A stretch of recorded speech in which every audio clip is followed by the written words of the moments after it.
Ashley, it's such an honor to interview you. You discuss such an important topic and have made an impact in so many people's lives.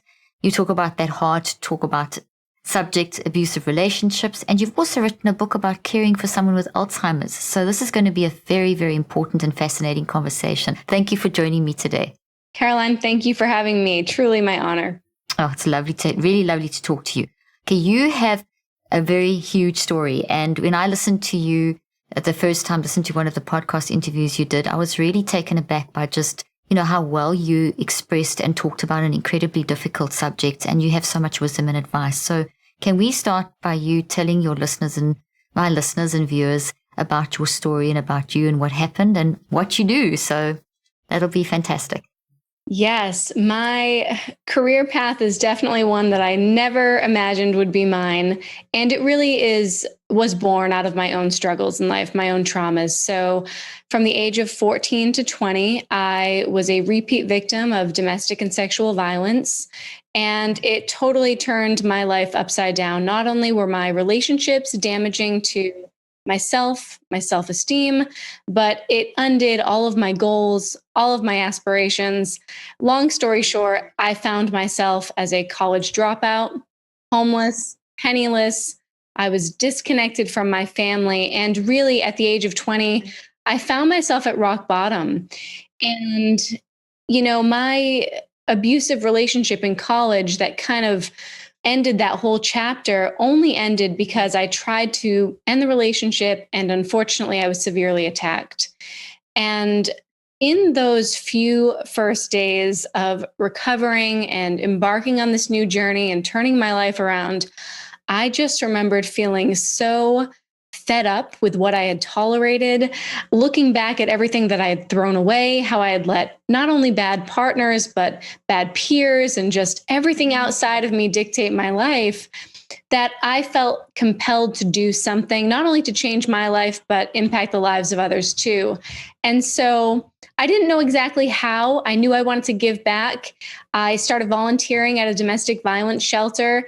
And within about 9 months, they asked if I would speak and share my story at an event. I was terrified, but I did it. And I've been telling my story ever since then. And this just became my mission, my life's work. I eventually went back to school, studied the criminal justice system, graduated top of my class after all those years. Congratulations. Thank you. It's still surreal. And victim advocacy, prevention, education has just been my work ever since. And at one point, I decided to pursue speaking and raising awareness of these issues full time, and left my state job in the justice system to do what I do now. And essentially, I'm traveling the US, and I primarily speak in schools because I think that's where we need the education most. And in addition to that, I train the military a few times a year.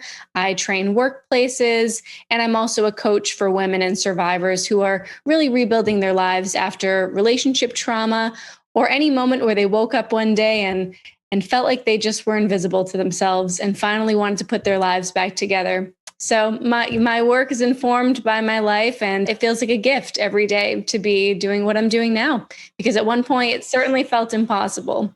Oh, wow. I mean, already inspired. Just listening to you again, every time I listen to you, I feel so inspired to have gone from that, but at such a young age, but between 14 and 20, to be homeless, penniless, disconnected from your family, multiple abuse. And I want people to hear your actual story. I know you've told it a million times, but it's just so powerful.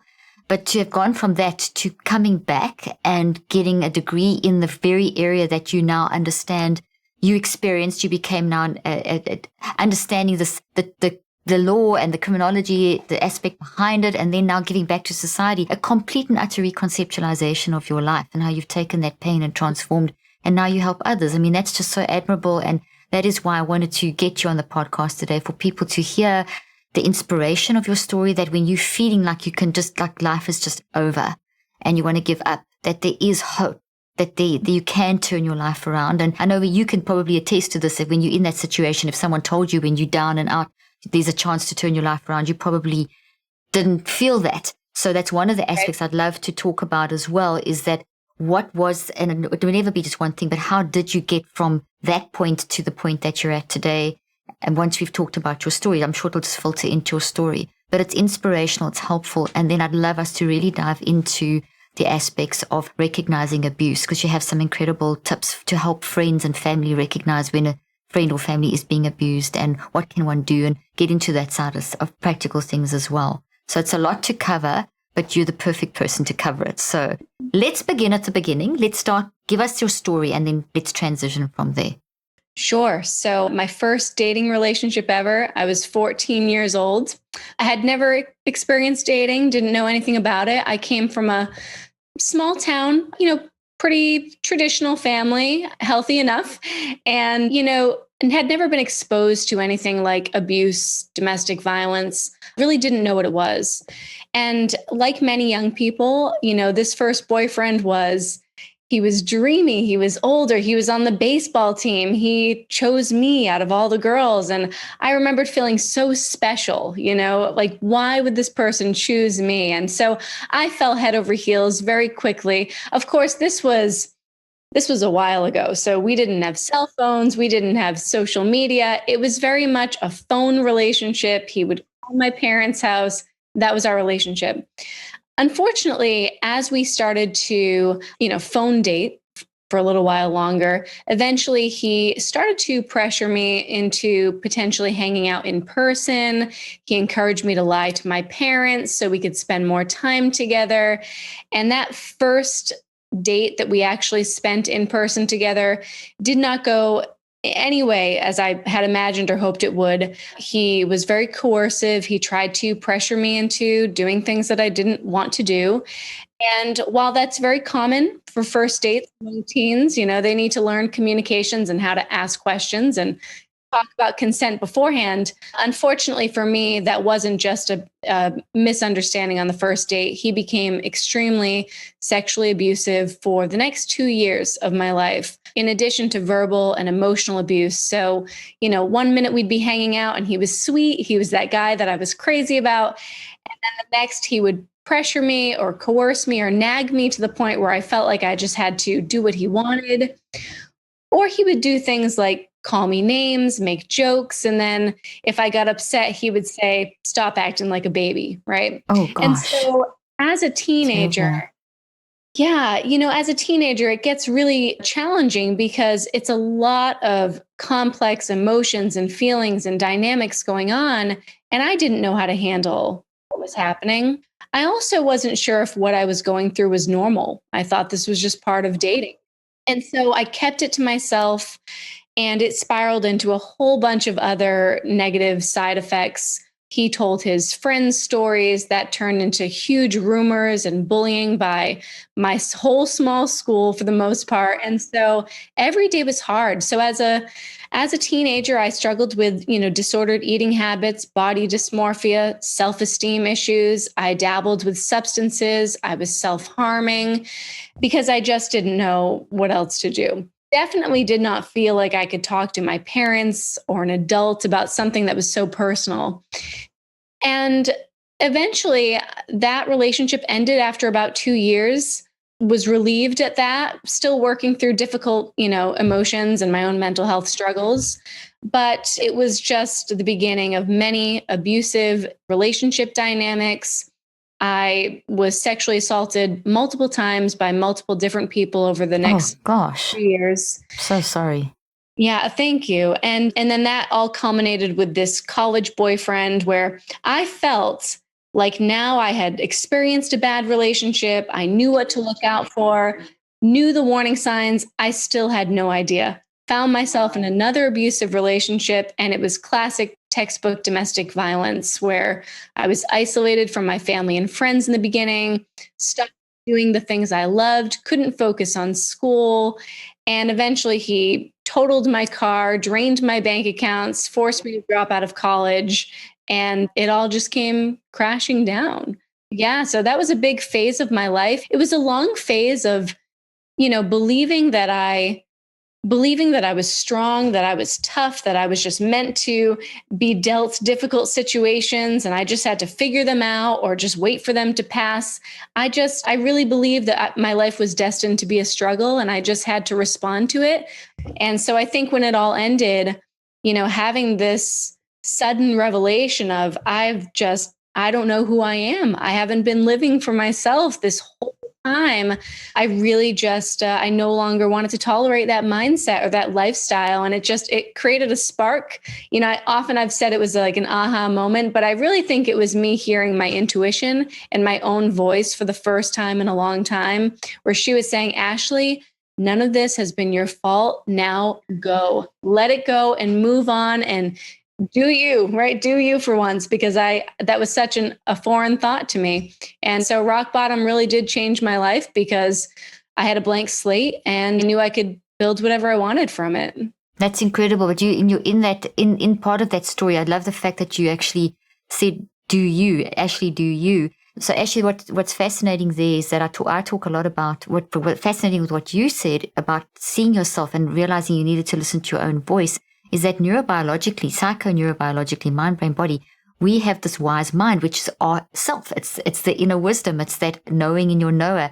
And we've got to let that work with our messy mind. Messy mind experiences life, but wise mind is giving us this wisdom. And you just described that. You were in this reactive situation for so many years and thinking that was it. And then you realize that's not it. And you started tuning into yourself. And it's at that point that you started moving forward and changing your life. Would you mind just sharing, before we move on with that, the changes and what you've learned and the tips and things that people can get from you and advice, is what actually happened at the end of the relationship? Because it didn't just end, it was very severe. I mean, and this is a very relevant thing that happens to so many women when they leave abusive relationships, that you left, and then would you mind picking up on the story just as you realized you can't take this anymore? I think the greatest factor that I had working in my favor at the time was that I had a huge mindset shift, that I was able to do what you were just saying, be objective and remove myself from my story and look at it and really see the truth of what was going on. And knowing that I now was determined and driven to change my life really kept me going each day. I mean, the journey for any survivor is challenging and the road is long, and I'm still healing. I mean, I'll probably be healing my whole life. Yeah, the rest of your life. From this, right? My conditioning. But, I think I took one day at a time. At first it was, okay, I can't change my whole life overnight, but I need to find a safe place to live. And I really learned to be self-reliant. And I think one sentiment that played in my head often was, if I could get through that, I can get through anything. And I knew that I was strong because I had been surviving all along. And so I knew that just one day at a time, getting my basic needs in order, seeking help if I needed it, that I would eventually come out of this whole spell. And so, yeah, it was a lot of journaling. It was a lot of self-care, taking long walks, being introspective, and really envisioning the life that I wanted. Even though I didn't know all those details or all the pieces, just knowing that there had to be more and I wanted more and I was going to do whatever it took to figure it out. Having that mindset is just what kept me going each day. And in a way, it's what allowed me to see opportunities, to put myself in alignment, to attract the things that I needed to help me heal, because I was constantly thinking about healing and progressing. Oh, that's amazing. And you start seeing that. That's the whole principle of whatever you think about the most will grow in your brain. So your mind is the thinking part, your brain is the responsive part. And then you start seeing things. You start seeing, it's like if you focus just on the negative and you focus on the positive, it's the emotion of what your mind and brain will merge with. So that's such a valid point that you raised. So just that's and that wasn't an easy journey. I mean, it's still ongoing. So I love the fact that you've raised that it's an ongoing journey, because often when people will hear someone's story and they look at you and you're beautiful and successful and you've achieved so much and they think, well, was it that bad? It was that bad. I mean, it was terrible. And I don't think people consciously think of that, but they think, how did you turn this around so quickly? I can't turn it around so quickly. Maybe I said, there are different ways people can look at it, that, gosh, you've pulled through so quickly. How did that? I can't pull through so quickly. All that kind of thing. But this was a long journey. This was tiny little bits of change at a time. It's not like you were there yesterday like that and today now you like this. This has been years of transition and day-to-day accumulation. Am I right? That's not a quick journey, this. Absolutely. It's definitely, people say, the overnight success, you don't see what goes on behind the scenes. And it is a long process. I do, however, think that with the right mindset, that process can be much shorter and faster and more effective, because I did quickly attract opportunities my way that, someone else might not, because they're in that mind space of, I can't, there's nothing out there for me. What now? Why me? You're not going to attract what you need to then take that next step in your life. So your mindset really does help speed up that process, for sure. I love that you've said that, because I teach all about the mind, as you know, in the mind-brain connection, and it's your mind drives everything. And we have this optimism bias in us, which is this wisdom, this wise mind. And even in our biology, we wired for love. So we're drawn to the negative, not because we want to be in it, because we want to find the balance. So what you're talking about, if I hear you correctly, is the mindset that got you shifted was you recognize that that's the negative, but you started seeing balance, but there's a counter. How can I fix this? And that's the shift, if I'm hearing you correctly, because that's from my research, what I've seen, and from my patients in my own life, is that the shift comes when you're not suppressing the negative, you're not denying, that's what's happened, that's the reality. But you're drawn to fix it, to restore the balance, as opposed to I'm stuck in it. So that's the wise mind talking to the messy mind and moving forward. And I hear you talking. So thank you for talking about the mindset, because I agree with you. That's so vital and it's so hard. And that's where we need the support systems, because sometimes you can be so stuck in that negative. You need people around you to help see another perspective, to help you to see those kinds of things. What I wanted to ask you now, let's go to a practical level. Because you actually, when you left, because you decided to leave, and then your ex-boyfriend came back and nearly murdered you, didn't he? I mean, it was quite severe. And that kind of situation can happen to women. So what are practical, talk about that. And then let's move over to signs and warning signals and what we can do, and, all the sort of practical side of abusive relationships, recognizing them, etc. So let's start with, in your situation, when you're in that and you recognized you had to leave, because a lot of people will be listening to that are at that point now. What would the steps be? What happened to you?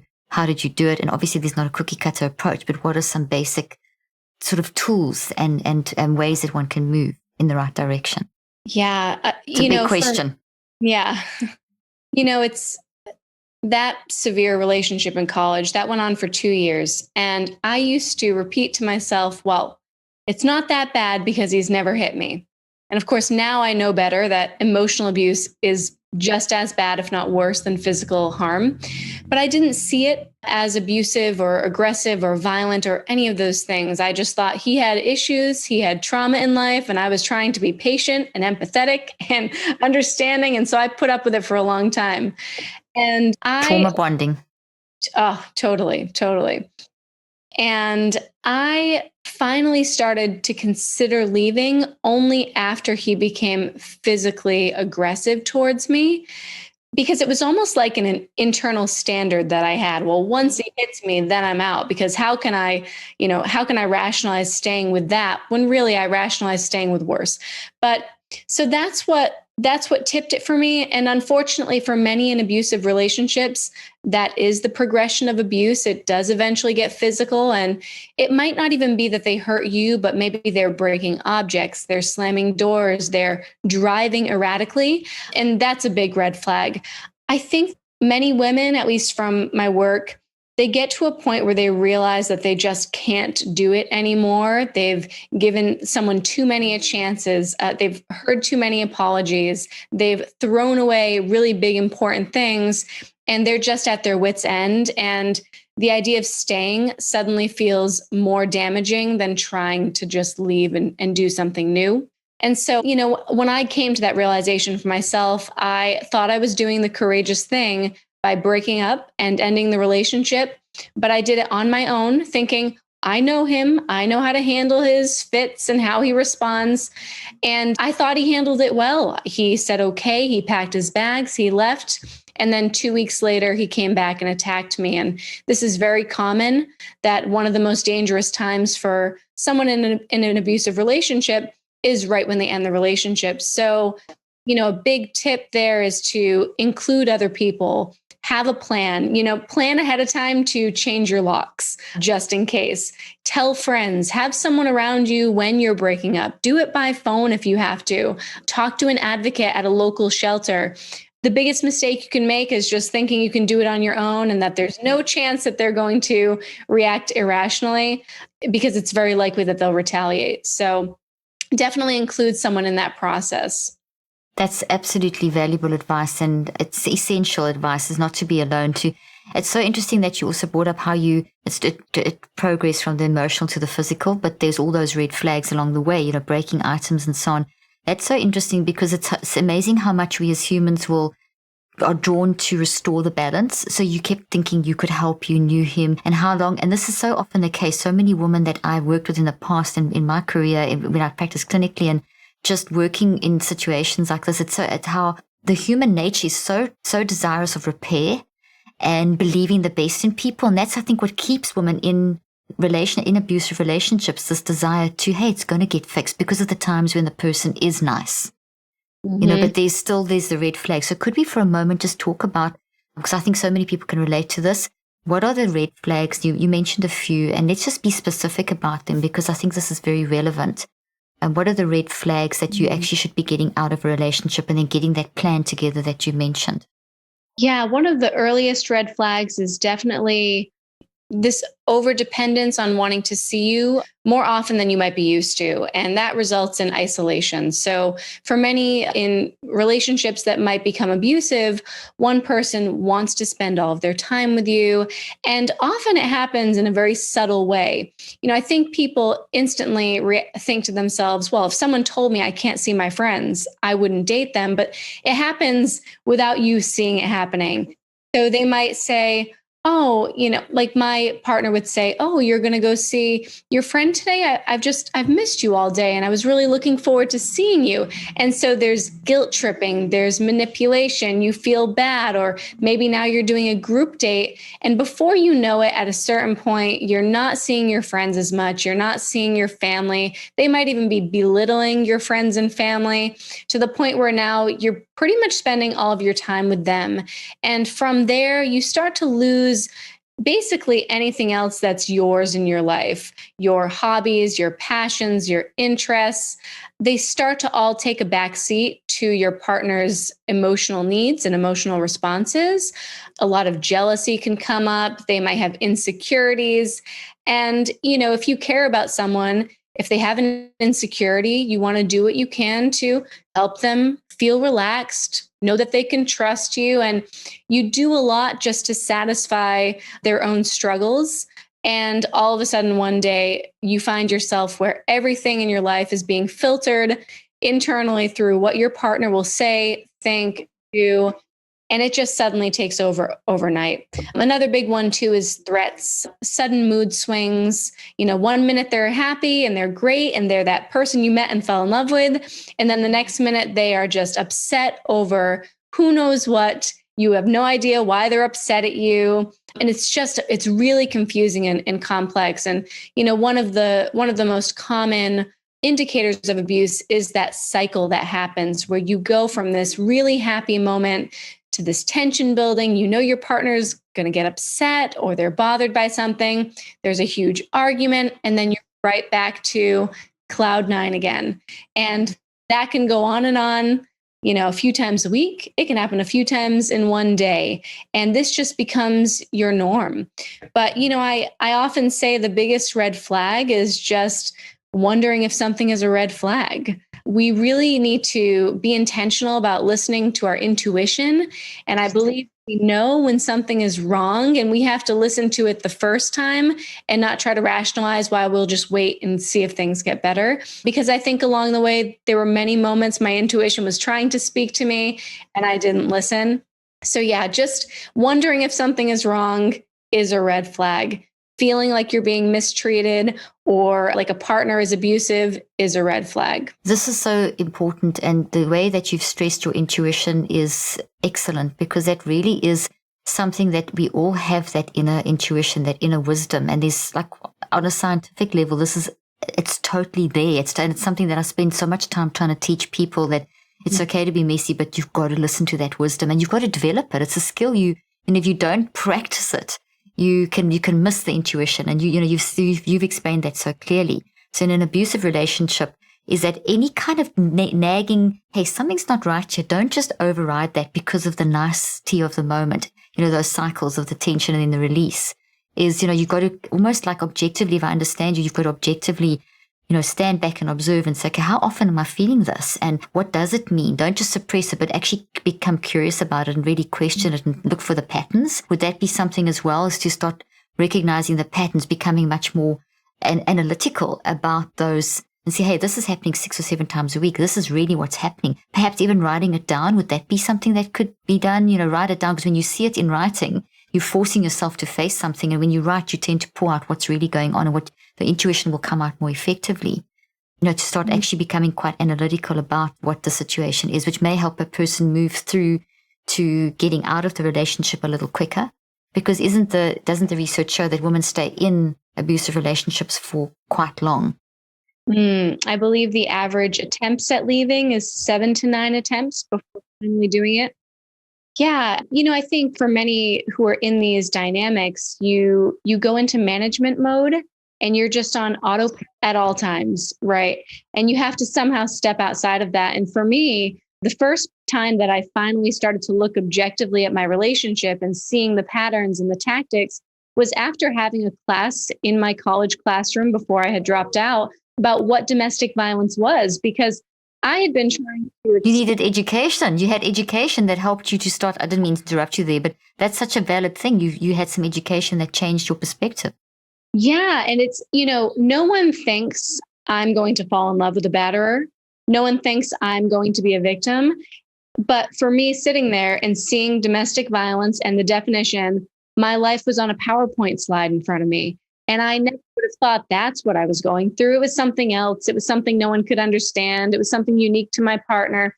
It was domestic violence. And once I understood, okay, this person acts this way because it's a control tactic, I could suddenly see the tactic under almost everything. And it really allowed me to feel a little bit more empowered, but at least feel more prepared in knowing what I was dealing with. And it helped me to start beginning to think of potentially leaving. And then once things got worse, the abuse progressed, it was a definite, I knew I had to leave. So yeah, just being aware, being conscious, and taking a moment to really objectively look at your situation. And I'm a big journaler, so I've been in relationships since then where, you journal and you realize, okay, I've complained about the same thing 4 times now.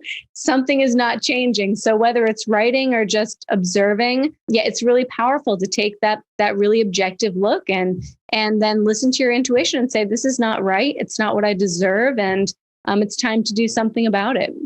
That's excellent, excellent, excellent advice.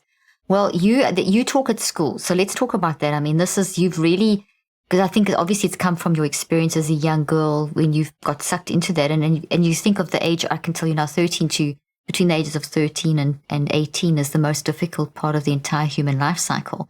And that's when we're the most vulnerable, and that's when a lot of these patterns can get set up, and a lot of young girls can get sucked into abusive relationships without even realizing. And so you go to schools now and you talk about this. Could you tell us some of the, what do you tell them? What are you saying to them? What is and I mean, we know this is so important, but from your experience, why and how and what? Give us the inside information. Yeah, this is an issue that people do not realize affects young people at higher rates than any other demographic. Among teenagers, the statistic is 1 in 3 will be in an abusive relationship. So that's a significant... That's scary. Yeah, it's huge. And for those who are not in these relationships, they know someone who is. They're friends with that person. So it's a huge issue. The most impactful thing I share is my story, always. I'll have kids in the audience nodding their heads or looking towards their friends, because there's so many universal things of, I stopped focusing on my grades or my homework because I was arguing with my partner. And those are the things that every teenager can relate to. So I try to share my story as honestly and openly as possible. And I really talk about the secondary consequences. And it's interesting because I have this one slide that I'll put up where I talk about all the other things that can happen when you're in a bad relationship, like having disordered eating habits, self-harming, anxiety, depression. And the kids will take their phones out and snap photos of it. Oh my gosh, all the signals, yeah. Yes. And, schools do a great job of talking about anxiety, depression. I'm like, well, let's talk about healthy relationships first, and then we can probably prevent some of those struggles. So I teach them the common warning signs, which, like I mentioned, it's the isolation, it's the jealousy, it's the threats. And nowadays, there's such a big emphasis on the use of technology as a tool to manipulate. So it might be somebody who is monitoring your location. A really big thing right now is when you're in a partnership, it's almost expected that you share your location at all times because it's a showing of trust. But then I'll say to them, trust doesn't require proof. And they're, nodding their heads. And it's like, you just have to reinforce what they already know, that these things are not okay. So, somebody who wants to have access to your phone passwords, your social media passwords, I really try to talk about the need for equality, respect, and most importantly, how to set boundaries. Because I think that's probably something most young people struggle with, is how to set boundaries, not only with partners, but with friends, with really just being their authentic self, knowing what their needs are, knowing what will best support them, and being able to put things in place to keep themselves safe. So I share my story, I share the education, I give advice, and the numbers of students who come up and share their stories or send me their stories on Instagram, it's heartbreaking, but like me with that speaker in my classroom, for so many of them, it is a catalyst. It's a sudden moment of clarity, awareness, and then they end their relationships or they go seek counseling. And it's really powerful, amazing work. So I feel grateful that I can, use my experiences now to help other versions of me before I they have love to that. go through what I did. No, I love that. And it's vital. And I want to thank you for doing that. Can you just talk a little bit more about the sort of, just like you said, these universal things, and you mentioned a few. I just feel that people need to really hear those tips again. I know you've said them in different ways, and let's just talk about what would be a typical, maybe 6 or 7 points you would give a student in a school, and what would be the advice that you would tell them to go and follow up with? Here's what to look for. This is what you do.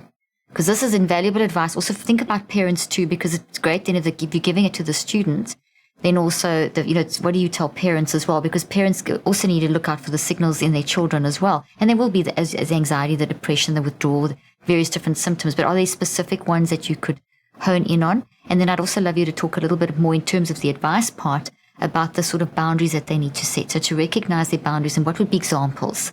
So examples of tips, examples of boundaries, because I know that will help people a lot. Yeah, if I could list the most common red flags, number one is definitely isolation. Someone who no longer sees their friends, families, doesn't do anything outside of their partner.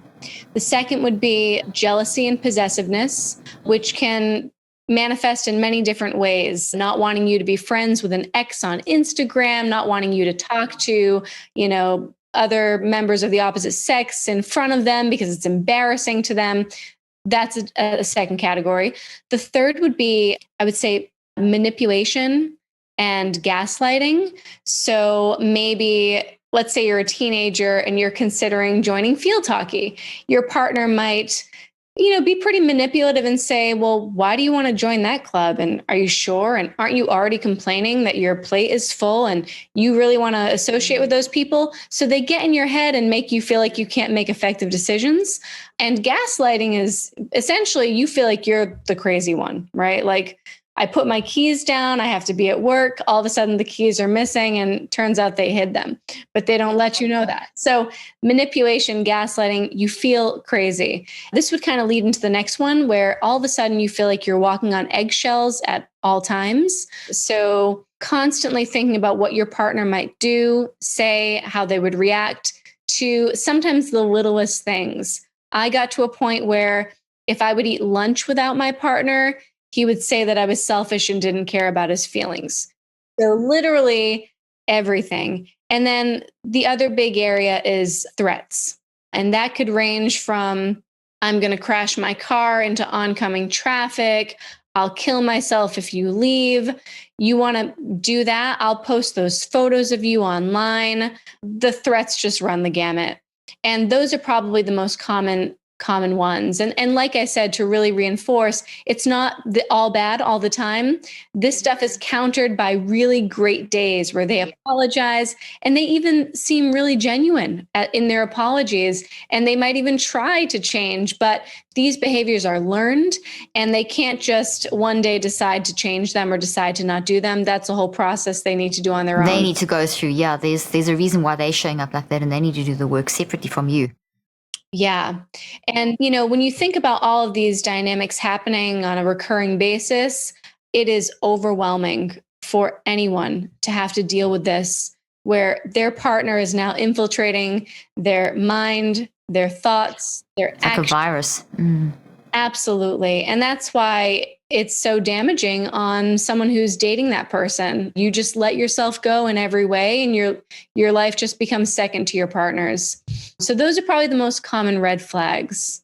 Okay, that's excellent. That's really great. And then the boundaries, the examples of sort of boundaries that you can start setting. I think a lot of people have heard of the concept of physical boundaries. This is what I'll allow physically and not.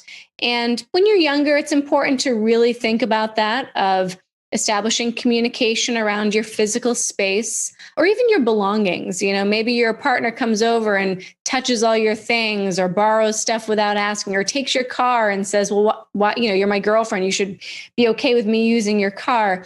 That's one thing. But I think a really important one that I like to teach is this idea of emotional boundaries, of really having guidelines around what we will allow, like what we will tolerate as far as treatment and, respect or disrespect. Like, I will not date anyone who uses this type of language towards me, or someone who raises their voice when they shouldn't. And so really thinking about your emotional boundaries and what's going to create a space where you yourself are your best, you're supported, because we all know that a relationship should be built on equality, respect, communication, love, affection. And so really knowing what rules you need to set to make sure you're creating that. So, with a teenager, it might be something as simple as, listen, I do my homework from 5 to 7. If you text me, I'm not going to answer. And if you get mad at me, then I'm going to have to break up with you, because this is something. That's it. You just create a rule. You hope they stick to it. If they don't, you set a consequence. But most importantly, you have to honor your boundaries, because if you are fluid with them and you hold people to them sometimes and then not the next, your partner or anyone in your life is not going to manipulate you them either. Yeah.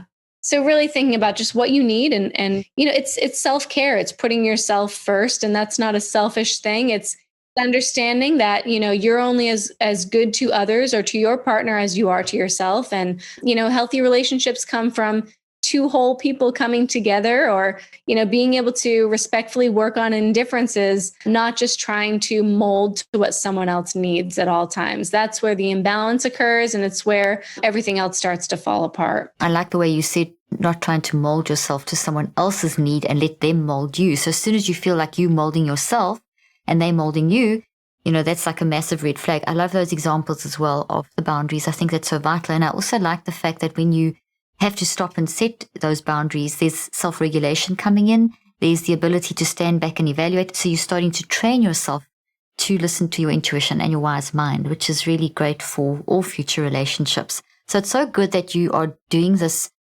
work in schools at young ages, because you're also helping them to set up themselves. They may not be exposed to that now. They may have been exposed to an element of it. But when they do go into a relationship, a more serious one, they've got some ground rules, which you're teaching them, which is not taught enough. This should be part of education. We all keep talking about it. Let's do the science and the math, but let's do more mind work, and let's do more emotional work. Let's do more relationship work. These kind of things are vital.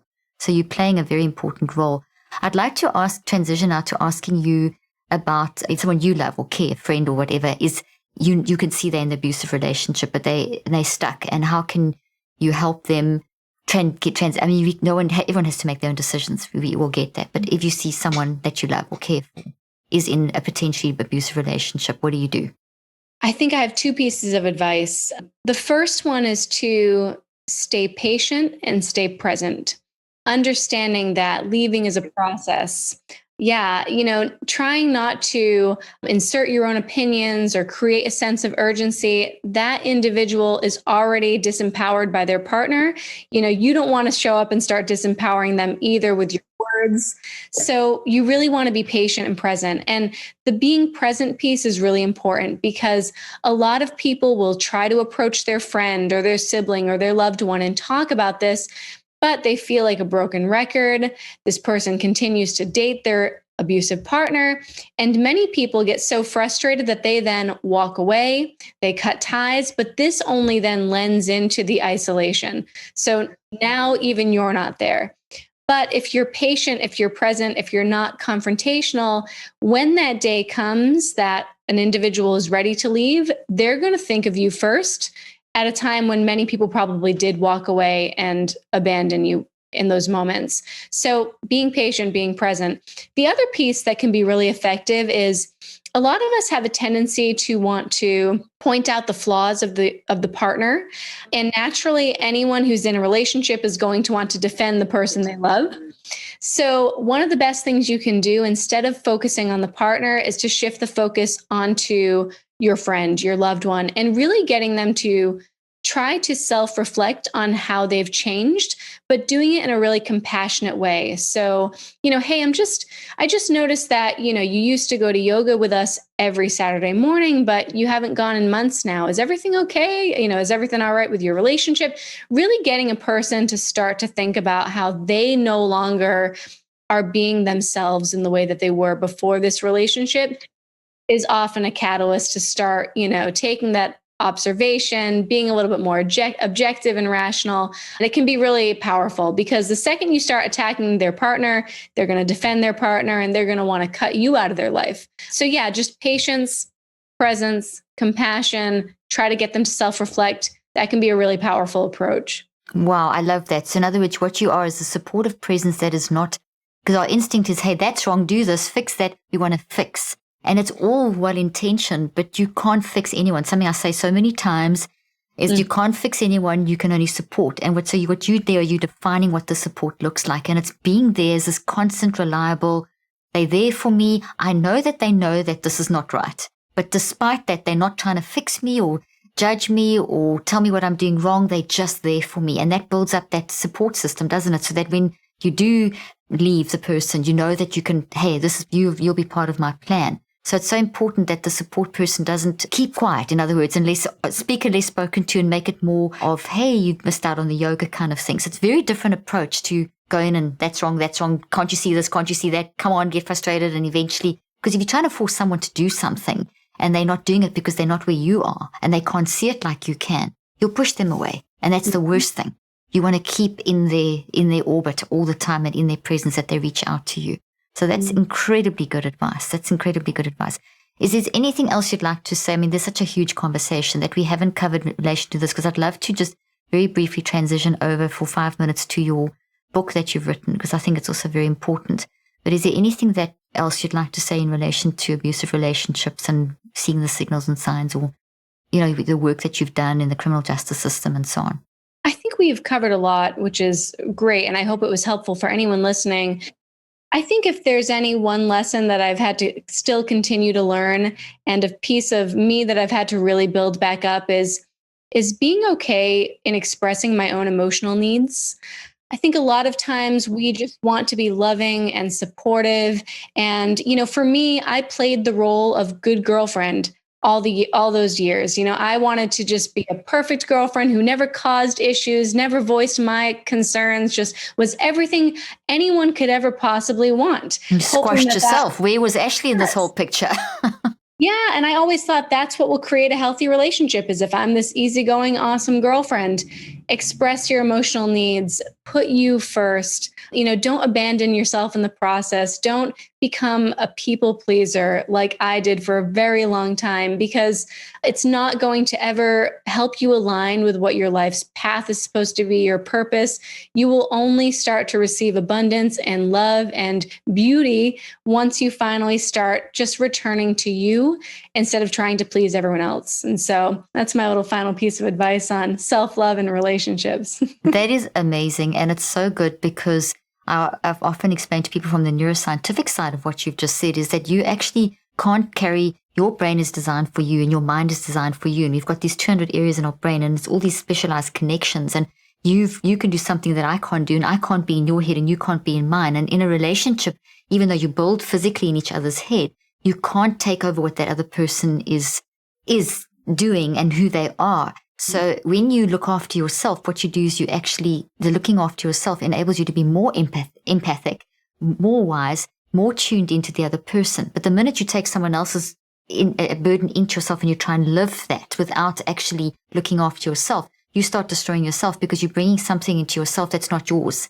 and you can't support. So it almost sounds like a paradox, but it's the truth. It's you have to build your own speciality, your own mind-brain connection, your own way that you function, your own psychoneurobiology, and then your empathy increases and you're more wise and you're more tuned in and you can see things more effectively. So self-care enables you to increase wisdom. So there's a lot of science behind what you said. So thank you for saying that. That's amazing. Okay, just a quick transition over. You've written a book called, let me get the name of the book here. You know the name of your book, The Language of Time. Yes. And you talk about caring for someone with Alzheimer's, and we all know that it's on the increase and we all know so much about it. And I've done research in this and work in this area, but I'd love to just hear what you say about taking care and why you wrote this book and a little bit about the book. Yeah. So a few years after putting my life back together, starting to rebuild my relationships with my family again, my mother developed Alzheimer's at 48 years old. So early onset. Yeah, that's really early. Shocking. It wasn't genetic as far as we knew. Just one of the most devastating pieces of news to hear. And knowing very little about, oh, that's okay. Thank you. Knowing very little about Alzheimer's, only that there was no cure.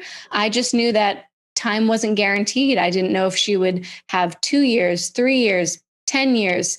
And so my daily mission was just to cherish and embrace as much time that I had with her as I possibly can. And so I was journaling and I was writing and documenting and taking videos and photos. And eventually I turned it into a book. And it really is a memoir just on the caregiving process, the ups and downs of taking care of someone with Alzheimer's, of family dynamics and struggles there. Also just being a young woman and trying to maintain a relationship. I was back in school at that point, how to practice self-care as a caregiver. And really in the end, I think just realizing that, life is meant to be lived now, that we really need to just be in the present, appreciate our loved ones, go after our dreams, because you never know when time might be cut short. And I've definitely learned to live a fuller life, because of my traumas in many ways. I already was kind of on that mindset of, I lost time and now you have to make up for it. And then when my mom's life ended too soon, it was just another reminder of, don't wait around. Don't settle for unhealthy, unsupportive friendships, partnerships, environments. Really make the most of your life. So the book is it was definitely a labor of love. And I'm so glad that it's out there. And interestingly, you'll probably appreciate this. While my mom was ill, I also believe in the power of our minds. And I used to think there's got to be some way that we can create this first Alzheimer's miracle. Maybe I can get her to believe that she will get out of this place, that someday we're going to go on a trip and this will all be a crazy story. And if I can get her mind to think more positively,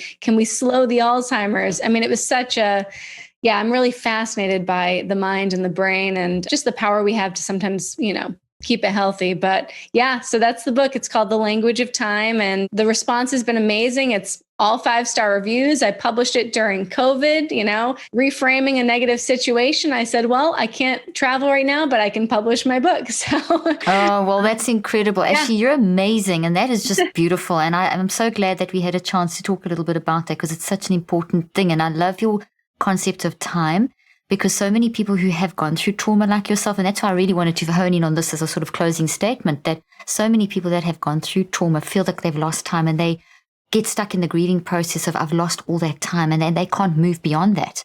And you, with both of your stories and the work you've done now, you've actually shown that yes, you can't get that time back, but you've actually changed how it's working out into your future. So somehow you have managed to mentally work out the time that was lost in your life and with your mom. You've actually somehow made it up. And that's an incredible message. So I just wanted to end off with that wonderful thing. And Thank you so much. You're amazing. You have a beautiful story, and it's been an honor and a privilege to interview you. And thank you for what you do. Thank you so much for having me. It's been my pleasure as well.